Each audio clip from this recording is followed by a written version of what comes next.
Heard that. Hi, everyone. My name is Ashley Pinney, and I'm the Career and Internship Coordinator at John Tyler Community College. And we're so excited to have a wonderful alumna, Jordan Nurney, here today to talk about transitioning from life as a student at John Tyler to James Madison University. Jordan was such a star student when she was there, and I got to know her briefly. Our times crossed a bit. And so we're so glad to be here, that she's here today. This is a new initiative that we're starting this semester, our Alumni Advice Series. So we did Longwood last month, we've got Jordan today, and then a VCU Alumni Advice Series at the end of the month. If any of those sound interesting to you, or you'd like the recordings, my email address, I'll put it in the chat, and I can give you those as well. If you can attend the VCU one, we'd love to have you. But just trying to connect our alums like Jordan, who are fantastic, who have great wisdom and are very sage with their advice to current students. So the session today, I'm going to ask a series of questions to Jordan. And then at the end, I really want to make sure that our students today can ask Jordan any questions they have. And I know Jordan has so kindly agreed to share her email address. So if you think of more questions in the meantime, in the next few months, you can always email Jordan. She's such an asset. I joked with her earlier, she's still a student ambassador even today. She was a student ambassador at Tyler with us. So, so pumped to have her. And let's get started with the first question. So Jordan, what did you major in at John Tyler, and what activities were you involved in when you were there? So I majored in history education, or the formal title is an Associate of Arts with a major in liberal arts with a specialization in secondary teacher education with a focus on history. I like to kind of throw all of that in just because I've had more people be confused when I say just history education, which basically that means I want to teach secondary social studies and or history, either at the middle school level or the high school level. Don't really care which, because at this point, a job is a job in the teaching field, and that's what we need, and we need good teachers. And then as far as what I was involved in, so I was actually involved in the Future Teachers Club from my very first semester in the fall 2016 all the way up until the spring 2017 semester. And I actually had the amazing opportunity to be the president for the spring 2017 semester. And it was a really great experience. Got to experience what it was like to kind of have a leadership role, but I also got to meet wonderful faculty members as well, and also learn more about the teacher education program that John Tyler has in transferring to a four-year college. I was also a student ambassador, like Ashley mentioned, from summer 2017 all the way till January 2019. So almost 2 full years. Best thing I could have ever done. I absolutely loved it. I was also on Dr. Aspiller's student delegation team. So we went down during the 2018 and the 2019 legislative session during the Virginia General Assembly. And it was really great because we got to advocate for basically community colleges and tell the legislators what community college has meant for us. And it even sparked a potential candidacy for me one day in public service, which I never thought I would want to run for government. But after our last time that we went, I was like, maybe I could do this. This would actually be something interesting to maybe do. And then I was also involved in the neurodiversity club from fall 2017 till the fall of 2018. Thanks, Jordan. We love it. Jordan, how did you choose James Madison, and what drew you to the college specifically? And were you considering any other schools when you were applying? So initially, right out of high school, I was like, I'll just do John Tyler. I'll transfer to Longwood, actually. That was my top choice in high school. It's where I actually initially applied when I was in high school. And when I didn't get in, I was very, very heartbroken, very devastated. And after talking with my parents and realizing there's not really any other place that I want to apply to, I didn't want to just apply to apply because I had seen so many people do that, and either they decided not to go to those universities or they just did it because it's what looked good. It's like, oh, well, I'm applying to a university. And while yes, that's nice, if you don't really want to go, it's not really worth applying because college applications cost money. But after I started my first semester at John Tyler, I learned that at JMU that they had a thing called the Guaranteed Admissions Agreement, that I could get my associate's degree and all my general education requirements would be completely waived, and that I would be entering in as a junior. And at first I thought it was a joke because so many people had told me, make sure everything transfers. You don't want to make sure you get one credit out or anything like that. And so I literally told my transfer advisor at this event, you're joking, like there's no way. And she was like, no, like all you have to do is meet the GPA requirement, get your associates, and you're in. And I then later on toured Longwood as a transfer student. I did not feel that connection that I felt in high school. I was like, I don't really think I could thrive here as a transfer student. Whereas at JMU, not only did they have my career program, but I felt like I would be seen better as a transfer student because they had a bigger population of transfer students. They had events for transfers, and they really valued the fact that, there are people that they don't start at JMU from the beginning. And I think that was something that really drew me to it. Both my parents also went to JMU. My brother also goes to JMU. We are an entire JMU Duke family. Some people think that my parents probably brainwashed us when we were children. That is not what happened. We fully made that decision on our own, but they're just as happy. They're happy that we did that. But I think, to know that it has my career goals as well as just the overall community feel too. Thanks, Jordan. Can you walk us through the transfer process when you were at Tyler, namely thinking of deadlines and timelines and who you worked with specifically, like staff members that helped you or offices that helped you at Tyler? So the nice thing that JMU had, they had transfer advisors. And so they had, I think at the time, they had 4 different regional transfer advisors for the Virginia community colleges. And so we had one that was specific for John Tyler, Reynolds, and Germanna. And so she would come on certain days during the regular semester and you would set up an appointment with her. And so I first met her at the teacher fair that the college or the education program at John Tyler puts on. And then I would set up every now and then appointments with her. I also would communicate with my academic advisor.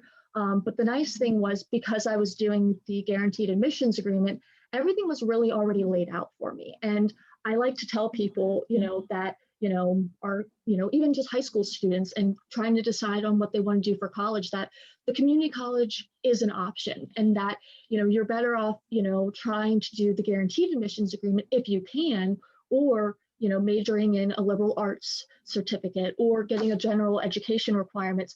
That way it's just an easier, smooth process rather than just picking and choosing random classes. But I also was able to just really communicate with my transfer advisor. I kind of say that she's my saving grace because she was able to help me not only, make sure that things were just smooth and easy to transfer, but she also was able to help me realize that, there were some classes that weren't necessarily under my associate's degree that I needed from Tyler, but that would count for JMU that I would still need that I should go ahead and take. And so I was thankfully able to transfer in 72 credits and all of them transferred very, very smoothly. And I feel very lucky to know that, where some people don't have that same experience. And I'm still trying to advocate at JMU that we have that smooth process because you're paying this money. You don't want to pay for it twice. Amen, Jordan. And I'm so glad that you took more classes at Tyler to save money before you got to JMU. That's great.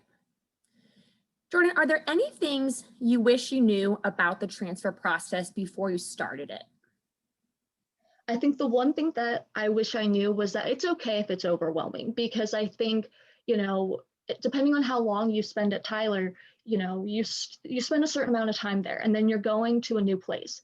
It's going to be overwhelming. It's not going to be just a, put your foot in the pool and, it's smooth sailing. For some people, yes, it can be. But I think a lot of times, as a transfer student, I want to say you're an outsider, but in a way you are, because you haven't started at JMU. You don't have that same first year experience that everybody else has. But at the same time, that's okay, because we all have a different story of how we got to where we are, whether that be the community college route, another 4-year college. I've met several people that started at a different 4-year college and transferred to JMU. But I think also just knowing that that's part of who you are and owning that. But also, I told Ashley this earlier, I signed up for 4 history classes my first semester at JMU because I thought I'm going to need to take these at one point or another. Might as well take them now because get them out of the way. No. I realized the night before classes when all of your professors are posting your syllabi, how overwhelming that was going to be, because as history majors, we write a lot of papers. And I realized very quickly I was going to be spending a lot of my time writing papers, and I was overwhelmed very, very quickly, and called my mom crying, just thinking, I don't think I can do this. I was doubting myself, not just as a history major, but also as a future educator. And just thought, is teaching even what I want to do when this is something I want to do for years, as long as I can remember. But, I thankfully was able to drop 2 of those classes. And because all my gen eds were waived, I had more flexibility. I was able to add 2 elective classes that, otherwise I wouldn't have been able to take. And even to this day, I'm really grateful I took them, because otherwise I would not have been able to take them. And who knows what I would have been. But I think also being patient with yourself is really important. It's a huge transition time. You want to allow yourself the time to transition and know that, like, it's okay if you feel homesick. It's okay if it takes you a little bit of time to acclimate. But also leaning on the people that have helped you get to where you are. I really found that, not only just leaning on my, immediate family, but also leaning on my John Tyler family, and realizing that, they're the people that have helped me get to where I'm at.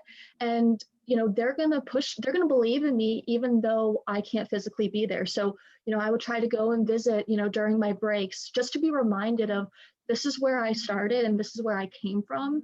And to know that that's where I, will always have a family, but also leaning on the people that, you meet along the way too. Because I think, as a transfer student, you have an understanding with one another that other people don't really get, especially when you come from a community college.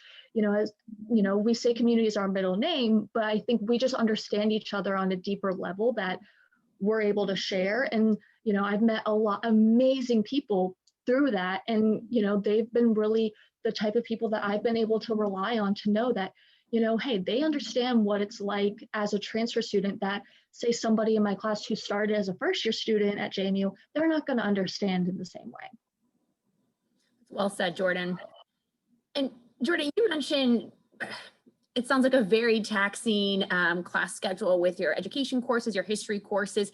Do you have time for extracurricular activities at James Madison? And if so, what are you involved in? So it was really hard for me actually to get involved in my first semester at JMU. I think, being in a new place and it being, kind of overwhelming. And, for me, it was just like, I'm going to go to class, get lunch, and then go back to my apartment. And I didn't have the greatest roommate situation last year, unfortunately, which made it a little bit even more mentally challenging, because I didn't really want to even be in my apartment. And looking back on it now, I'm like, well, I wish I'd gotten out more. But I think for me, it was like, I just want to go back to my apartment, zone out, not do anything. But, obviously with COVID, it's a little bit more challenging, to be involved. But, I've been able to, find different, activities, whether it be our vice president of student success actually has a student advisory board that I sit on, that's purely voluntarily. So if you can attend a meeting, great. If you can't, they do send the meeting minutes afterwards. And then I'm also involved in Active Minds, which is a anti-stigma mental health club. We put little sticky notes in classrooms of like, you've got this, good luck. We also try to just end the stigma around mental health, because there's no secret that mental health is real, but I think in college communities in particular, it's a very evident problem that needs to be ended, of the stigma. And then I'm also in the Future Social Studies Educators, which is a really great community to just be around people that not just are future teachers, but are in my content area. And that's the one thing I really longed for my first semester was, I was meeting people that were history majors, but I wasn't really meeting future social studies teachers. And so to be able to meet people that have that same drive was just really, really great. And we fund the College of Education apparel orders. All of our orders that we raise for that actually go to schools in Kenya to build schools for girls that either need a new science building, a new math building. And it's really great to be able to know that, we're able to provide education to girls that, really need it and that look forward to learning. Awesome, Jordan. You mentioned earlier about feeling very treated very well as a transfer student. Can you talk about some of the activities and social things that they implement to make you all feel welcome? I think one of the nicest things that JMU does is that they have a separate orientation for us as transfer students. So for me, when I was starting out, they had summer springboard, which is where you go one day during the summer and you are kind of paired up with what they call a TOPA. So that stands for Transfer Orientation Peer Advisor. In a way, it's kind of like a John Tyler Student Ambassador, but a little bit different. They only have a shorter amount of time and you can only do it for 1 year.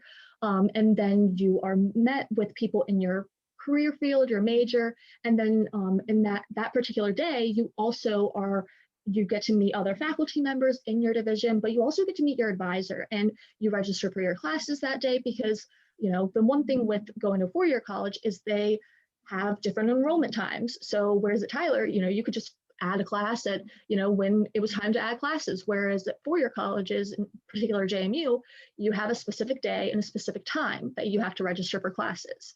And so they actually set aside those particular days for summer springboard for the transfer students that nobody else can register for classes but you want to make sure that you register already because at 5 p.m. that night, you're no longer until open enrollment starts. But then and then once the semester gets ready to start, they used to do, I think it's called 1787. So for the incoming students for the first years, it would be like the whole first week before classes start. So right when you move in, they take you away like from your parents and you're on your own. Whereas for the transfers, how it worked was a lot of the stuff was kind of optional. The only one thing that was required of us was to go to like an advising meeting, and that was really it. But they've now since changed that, and they have a thing called weeks of welcome, where it's multiple weeks during the semester to allow transfer students to acclimate rather than just 2 days and before the classes start. And I think that's a really good thing, especially now with COVID.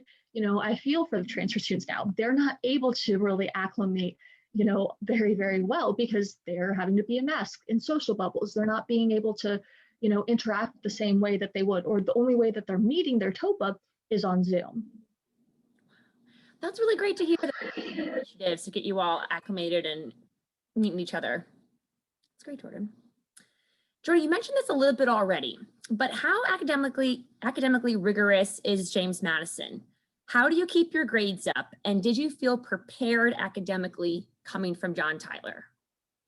I would say I most definitely felt academically prepared because I think the nice thing with JMU is that they have high expectations for you, but that's because they know what you're capable of. They don't want you to just kind of, fall behind the curve, or if you are falling behind, to communicate that with them. They really acknowledge the fact that, communication goes both ways. It's not a matter of, oh, I only wait for the professor to communicate with me. It's, if you're struggling, communicate with the professor.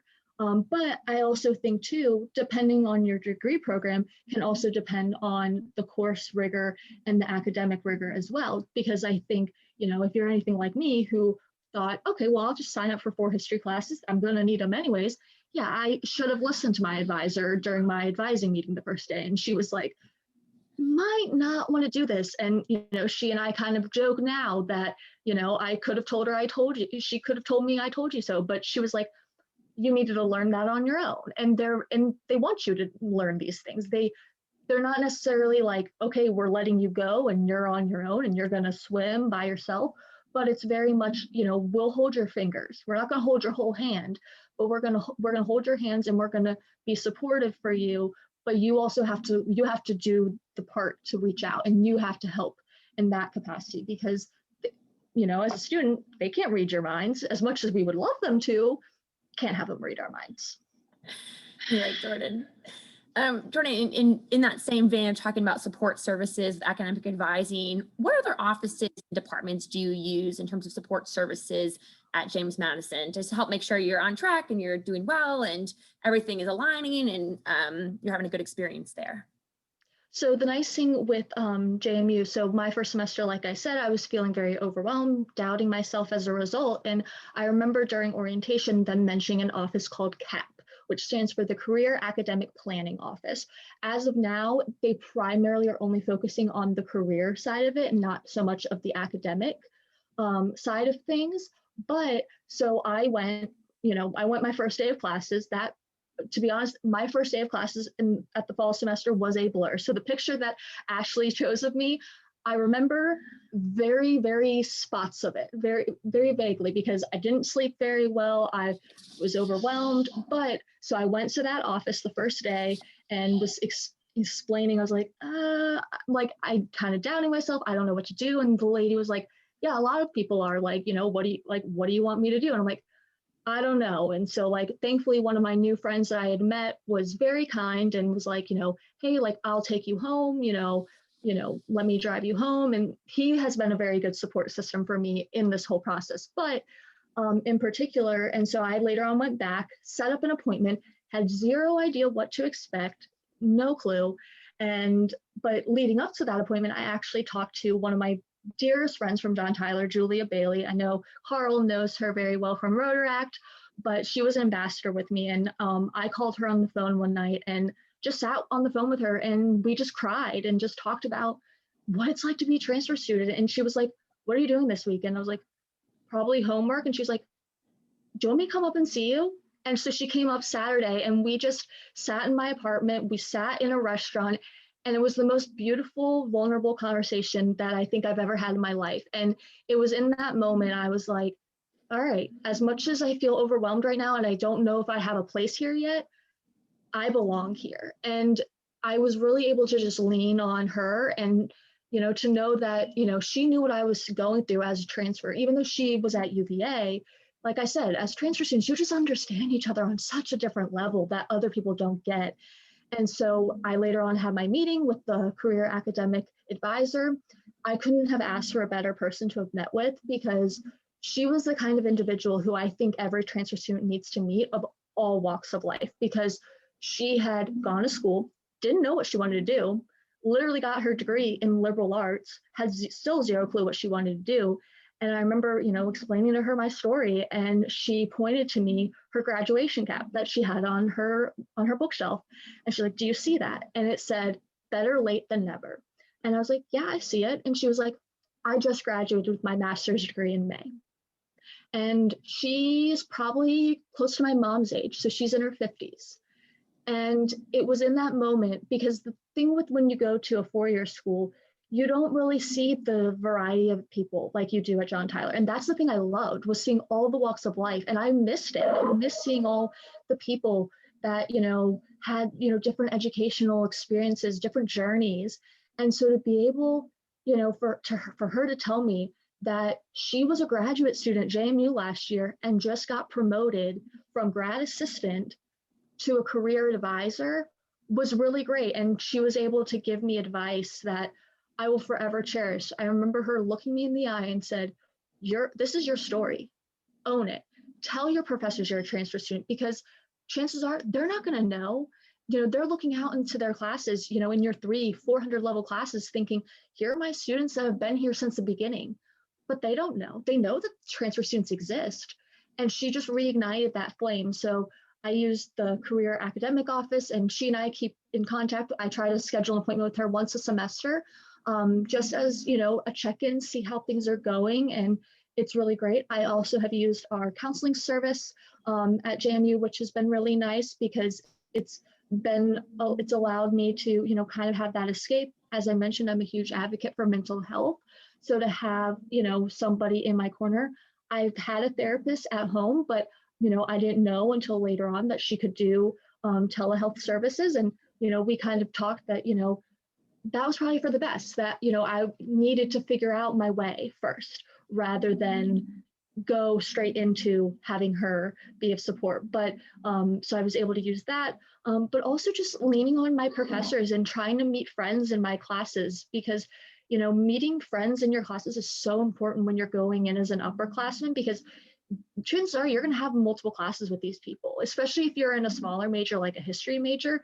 You want to be able to make these friends. And so I met a friend actually during orientation, and to this day we have made a pact, even though she's not education, that we will always take at least one history class together till we graduate. And it's been great, because we're able to cry about things when we're overwhelmed. We're able to relate to each other, even though she's not in education like I mentioned. It's just really nice to be able to have somebody who was a transfer student who understands that, you know, maybe I won't take that heavy of a course load. I only take 12 credits a semester because mentally that's what I feel like I can handle. And she's the same way. So to have somebody who also understands that is really, really great. So articulate, Jordan. Thank you for sharing that. Jordan, does JMU offer scholarships or other ways that help students pay for college? So they do. I'll actually put in the chat. They have a scholarship not just for, you know, incoming students, but also if later on you decide like, oh, you know, I want, you know, to apply for a scholarship later on. So I put into the chat a link for the website so you can look, but also scholarships for transfer students as well. And it never hurts to just kind of look through and just kind of see what is out there. Obviously you can, you know, do the loans and the grants, but it's also just nice to just know that, you know, there's scholarships also that are out there, and there are also people willing to help you write a scholarship essay if you need it. Thanks, Jordan. You cannot be so if you can avoid loans or taking out less loans, that'd be great. So scholarships are awesome. And Jordan, our last question before we open it up to everybody. Where do transfer students live? Dorms, off campus? And then are you on a meal plan or do you cook for yourself? So I've met people that live both on or off campus. I personally, when I'm in Harrisonburg, live off campus in an off campus apartment. But it really kind of depends on the individual. If you want to live, you know, in a dorm, you can. They also have an on campus apartment where it's apartment style, but it's four people to an apartment to share a bedroom and a bathroom. But, you know, everybody's kind of situation is different. I also have a meal plan just because I would rather not cook every single meal because I think it's nice when somebody else can do that. And JMU also has just traditional food that you can't really get. Like we have a thing on Fridays called bee mash, which is also called buffalo mash, which is mashed potatoes, chicken tenders, and you can either get buffalo sauce, blue cheese sauce, or Frank's Red Hot. And it sounds weird. Like a lot of people are like, oh, I don't know how I feel about that. But trust me, if you're going to go to JMU, you have to have bee mash at least once in your life, or you have to have chicken nugget Thursdays from E-Hall. There's like so many different things that you just can't miss out. And they also make really good vegan peanut butter cookies. I didn't know it was a vegan peanut butter cookie until my friend Will was like, you do realize you're eating like plants, right? And so now whenever I eat a peanut butter cookie, he's like, hey, you want some plants with that? And so, but I think it's nice to have a meal plan. Plus, it's also just great to acclimate yourself into the community. Like I mentioned, Dr. Tim Miller, who's our vice president, he actually wanders around from dining halls sometimes. So like you'll see him in the dining hall and he'll have meals with students. And I'm obviously back in Richmond, and I asked him a couple of days ago, I was like, hello, what does somebody have to do to have lunch with you? And he's like, just email me, Jordan. Like, we'll schedule a time. Like, it's okay. But it's just really great to be able to know. And sometimes President Alger will be there. So more often than not, you'll see his wife at the Pepsi station filling up Pepsi, which is always really fun. And at the dessert station, that's her favorite. Yeah, sure. You make me want to be back in college. That sounds wonderful. So it's about 1 o'clock. We have some time. If anyone wants to ask Jordan any specific questions, she is such a great advocate and asks, so anything you want to ask her, now is a great time. And Jordan, anything too that you want to mention that I didn't put in the questions sheet that I sent you, or that you think would be good for students to know, or you think would be good to share? Yeah. I think just telling your professors you're a transfer student. I think having Colleen, my that career lady that I met with, tell me, let them know. And she actually looked at my schedule my first semester and was like, you have Catherine, who I was taking an intercultural communications elective, which is over 100 people. And I was like, yeah, Dr. Hobson. She's like, go introduce yourself to her. She will be of support to you. And so that next week, I went to her office hours, and I had already emailed her before classes started, asking her just class-related questions. And I went in and was like, I just want to introduce myself. And so I sat in her office and told her about myself. And to this day, she is one of the biggest supports in my career because she just has been able to help me through. And she kind of jokes with me. She's like, if teaching ends up not working out, you'll be a great SCOM major, which is our School of Communication Studies. And she's like, can always come to us. We'll always welcome you. But they both honestly are the first two people that really kind of just made me realize that this is where I belong. That's awesome, Jordan. Lillian, I saw you had your hand raised. Yes, I have two questions. One of them's kind of silly. The other one's a little bit more serious. The first question is, do they have sushi?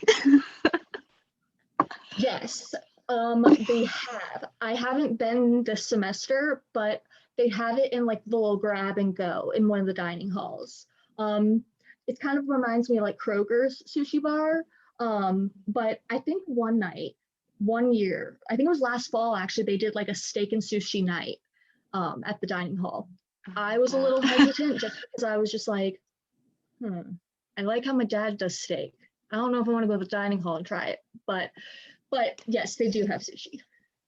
Okay, thank you. And the second question is, does the Career and Academic Center, do they offer like internship opportunities or resources? Yeah, that's really what they really specialize in. They use a program called Handshake. JMU is actually the first university to really implement Handshake. It's you basically create an account with your JMU account, and then you like pick your major, you pick things that you're interested in, and then I get a lot of emails from them. It's mainly just like, hey, apply to be a DoorDash driver. Hey, apply to be a Grubhub driver. And I'm like, thank you, but I'm good. Like, that's not what I want to do. But they also do like career internship fairs. A lot of it has been virtual due to COVID, but it's been really great to just know that they have that. They actually also do a career closet, kind of like Ashley does, which is really cool. When I first heard about that, I was like, oh, that makes me think of Ashley. But it's really, really great. And they also help with like resume writing, cover letters. They also just, if like you just want to explore and you're like, I don't know what I want to do. Like one of my friends I was mentioning who's doing history, but not education, she has no idea what she wants to do with her history degree after she graduates. And so I gave her my career contact information for the lady that I met with and was like, ask her, she can help you. And they can help you kind of figure out what you want to do. Okay, thank you. You're welcome. Yeah. And Lillian, just curious, if you go to JMU, do you know what you're interested to study your major in? The WRTC, Writing, Rhetoric, and Technical Communications. Ooh, Ritzy. So you'll be under so I'm in so that's the College of Arts and Letters. That's what I'm in. So it's a good program. Yeah, I've done a lot of research with the JMUs and Virginia Tech, and it's probably going to be down to those two schools, which is like, we'll see. Lillian, when do you have to decide by? Well, I think I get my acceptance. I mean, I'm assuming I'm getting an acceptance from both schools next month. So I think I have to decide by May 15th or so. I don't know. Okay. 2 months from now, roughly. Well, best of luck to you. I mean, that's yeah. And Lynn, if you need someone from Tech to talk to, like someone like Jordan who goes to Tech, let me know if you don't have anyone like that. I can talk to people, in student services and student engagement to see if we have any alums at Tech, if you want to, who study English or in that space, that if you might want to talk to them. Yeah, I've attended a few virtual programs, but I haven't talked with anyone specifically in their writing, technical writing program. Okay. So that would be nice. Thank you. No problem. I'll put my email in the chat. Any other questions for Jordan while we have her here? If I might, as a former mental health counselor, I really appreciate your comments, Jordan, on friends. A lot of times, we lean on professionals, but somebody who has a shared experience can be more immediate and more dynamic kind of issue for you. So I was glad you got Julia, Oh yeah, Julia has, as you know, Carl, has been there through it all. She came up for my birthday last year, and so first birthday away from home, and was able to come up and spend my birthday with me, and which was really wonderful. The last time we actually saw each other was quite unfortunate because I cut my finger on a vegetable peeler. So we spent the entire day. I don't mean to laugh, but I saw that. No, it's fun. Yeah, we laugh about it now. And we spent the entire day in Med Express. And so we've not seen each other in over a year, not just because of COVID, but because of that. And so, but we can laugh about it now. But yes, friends are very important. I think you know, just having that community feel. And it's just really great. And ironically, so before I started at JMU, I went to a live podcast tour for one podcast that I like to listen to. And while I was in line waiting for the people from the podcast to sign one of my t-shirts, I was talking to my mom about JMU because people on the podcast went to JMU and talking about transferring. And all of a sudden the girl in front of me turns around and she's like, I'm really sorry to eavesdrop, but are you transferring to JMU? And I was like, oh, you're really eavesdropping on my conversation right now. And I was a little hesitant to answer. I was like, yeah. And she's like, oh my gosh, me too.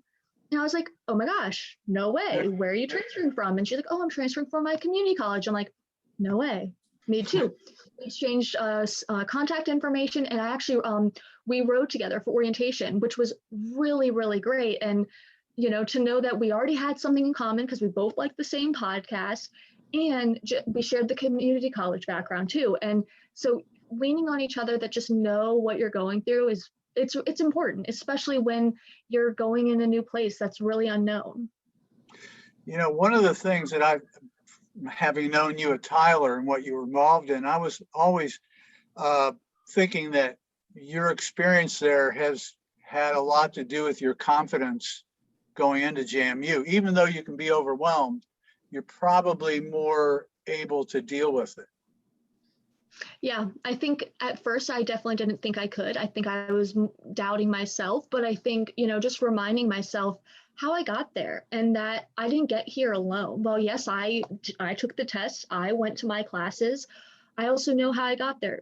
Professor Brain, you know, who was one of my professors, thank you for also coming, and just knowing that I just have this community of people that are just always there. And, you know, Margie was just here, you know, Margie and I worked together. She was my first coworker, and it just makes me so happy. And to know that I have this family, you know, I don't know if I know a lot of you know, but, you know, Lillian might not know, or Tara, but when I graduated Tyler for my graduation cap, I didn't know what I wanted to do. And then my mom gave me the idea of putting thank you and writing all the names of the people and keep it on my desk. And whenever professors ask me, you know, what's an item that defines who you are, that is always the item I grab, because it encompasses not just my transfer journey, but it also encompasses the people that without them, I wouldn't be where I am today. And I think, you know, I owe John Tyler a lot for myself, not just, you know, academically, but personally, socially. You know, I got my first job at John Tyler, and to think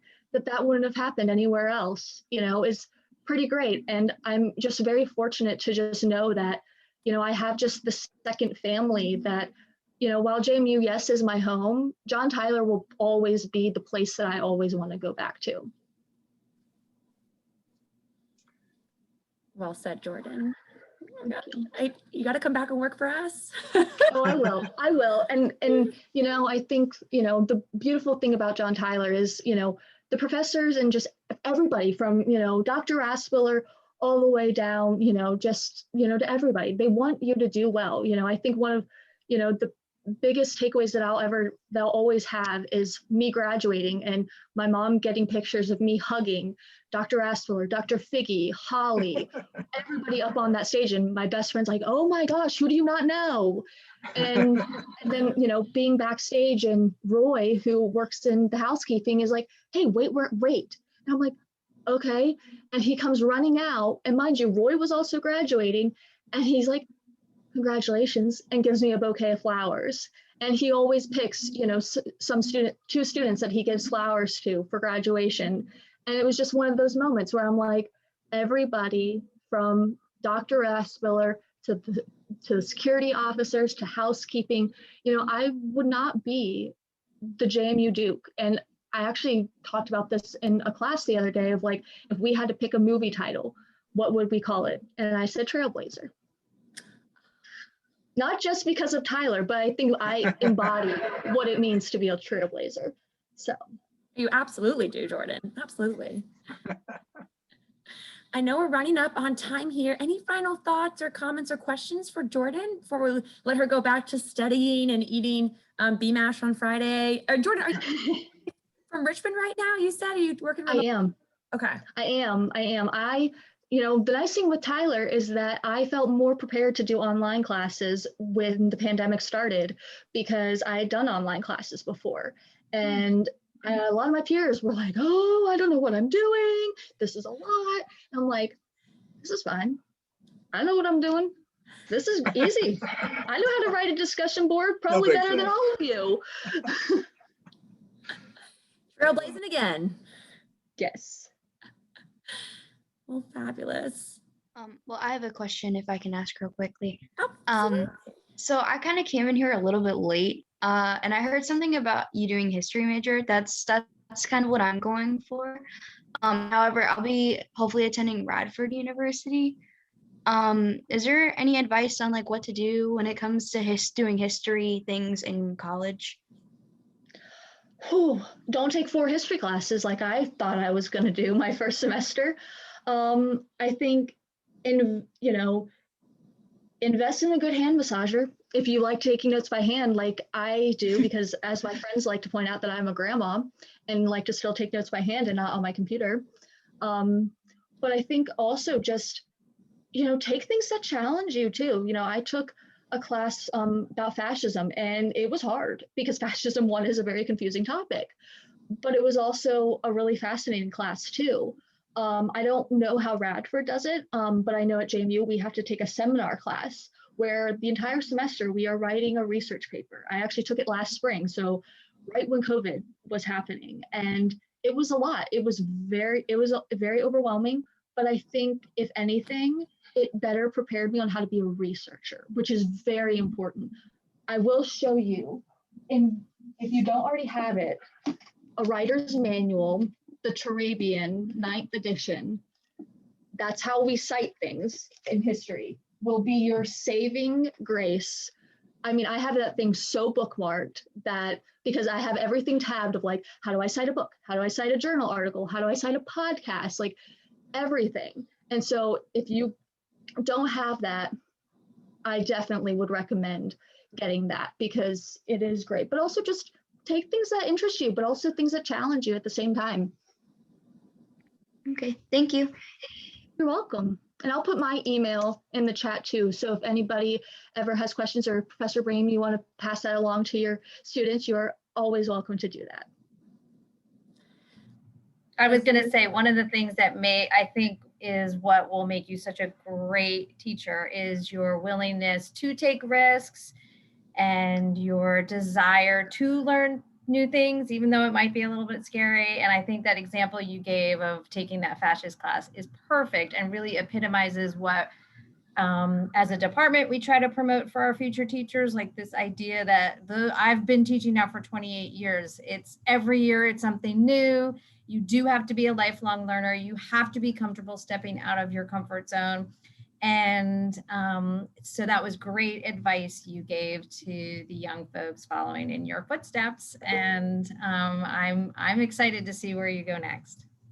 Thank you. Yeah, it's surreal. And, to think that, this time 2 years ago, I was, in EDU 200, and now I'm doing virtual tutoring with 11th graders and gaining a whole new perspective on just the virtual world. But at the same time, too, just every time I'm in a breakout room with new students, I always just tell them, I'm like, what questions do you have? You can ask me anything because they don't know who I am. I'm coming in at the middle of the school year and, they have all established relationships and probably relationships are very different now with COVID. And I try to also give them that opportunity of knowing that I'm here to support any way that you need me to, because it's a very strange time and we all need somebody that can be in our corner. And, I'm just very grateful for, just all of the things that have prepared me. And I kind of joke with a lot of people that, I think I'm probably the most prepared education major at JMU, other than the other students who also went through John Tyler, because by the time I graduate with my master's, I will have had 6 in-classroom experiences, which is great. But at the same time too, I think a lot of people, they need more in-class experiences rather than just, here you go, here's one practicum, because now we're moving into just the 4-year program. And I'm like, I will have 6, whereas most people will only have 3 or 4. It's amazing, Jordan. Well, we're at time. Thank you all so much for coming. It's just been, I'm going to cancel our recording.